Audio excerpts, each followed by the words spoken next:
Hello students, this is Miss Dalton, and this section is on errors in statistical studies and margin of error. For this section, I hope at the end you will be able to investigate errors in statistical studies, including the margin of error. So let's look at this first question. Which study gives better evidence that taking zinc will decrease the risk of a heart attack? Explain your reasoning. So we've got this study where some subjects chose to take supplements containing zinc and others didn't. Those who took the zinc had 20% fewer heart attacks than those who didn't. Then we have this other study. Half of the subjects were randomly assigned to take zinc, the others got a placebo. Those who received zinc had 20% fewer heart attacks than those who received the placebo. So which study gives the better evidence? The answer would be B, because when you randomly assign people to different groups, that's going to give you a lot better results and random results than you would if you just are having people choose to take supplements, because that could lead to bias. You could have people just sign up for that study who have a heart condition, or you might have more people that don't have a heart condition. And so when you're randomly assigning people, you're going to get a lot better results. Okay, so go ahead and write down these vocabulary words. A research question describes what we want to know in simple terms, and it anticipates using data that vary across some population. A population is a group of people, animals, or things. A census is collecting data from every individual in a population. It's usually not practical because obviously that takes a lot of time if you're having to take data from every individual. So a lot of times when we're doing a study, we're going to use just a sample. We're going to take a subset of individuals that's chosen from a population. And so that's what we're going to look at. When we organize our data and summarize it and analyze it, the collected data, we're going to learn about general features. Finally, we use that data to make inferences or draw conclusions. So let's watch this video talking about margin of error.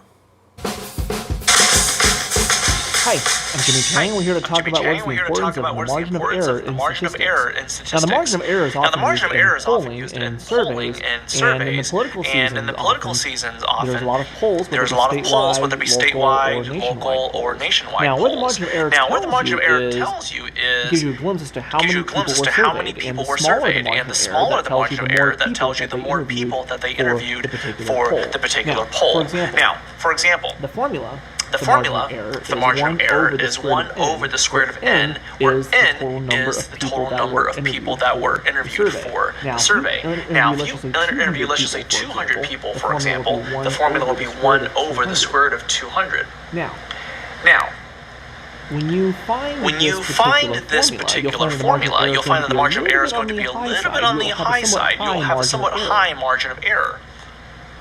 If you were to interview, let's just say 1,000 people, it would be 1 over the square root of 1,000. Now, the larger the denominator, the smaller the number itself. Well, that's actually a good thing for us because the smaller the margin of error, the more accurate the survey seems to be. So what you want to look for here when it comes to the importance of the margin of error is the smaller the margin of error, the more accurate the survey is. Because the larger the margin of error, then that means there's more potential for the statistics to be a little bit more out there. So what you want to look for are polls and surveys with small margin of errors, and that'll give you an idea as to what their accuracy is going to be. I'm Jimmy Chang, and that addresses the issue what is the importance of the margin of error in statistics.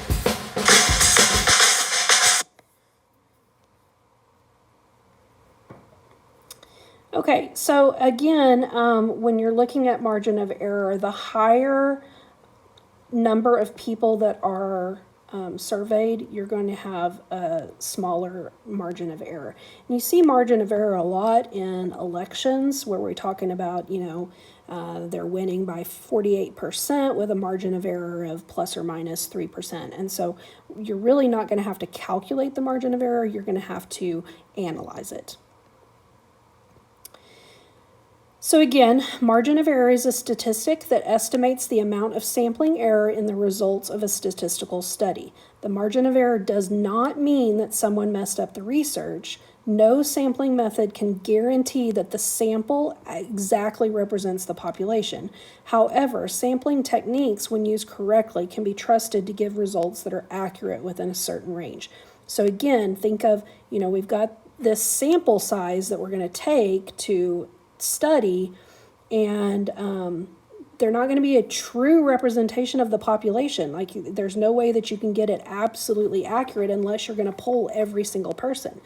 But a smaller margin of error shows that we've got it pretty close. All right, so based on a survey of 1,500 U.S. voters, 53% of voters prefer Smith to Jones with a margin of error of plus or minus 3%. How would you describe the number of voters who preferred Smith according to this survey? So what you need to look at is okay, what's the range of voters? Well, if we do 53 plus or minus the 3%, then that means we need to do 53 plus 3, and that's going to be the highest amount, so that's going to be 56%. So we get this number by adding, and then we get the lower number by subtracting, so 53 minus 3, and that's going to be 50%.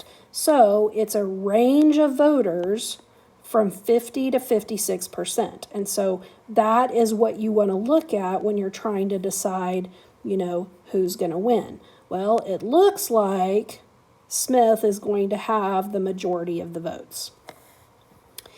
Part B, if the respondents were a representative sample of U.S. voters, how might the respondents have been chosen?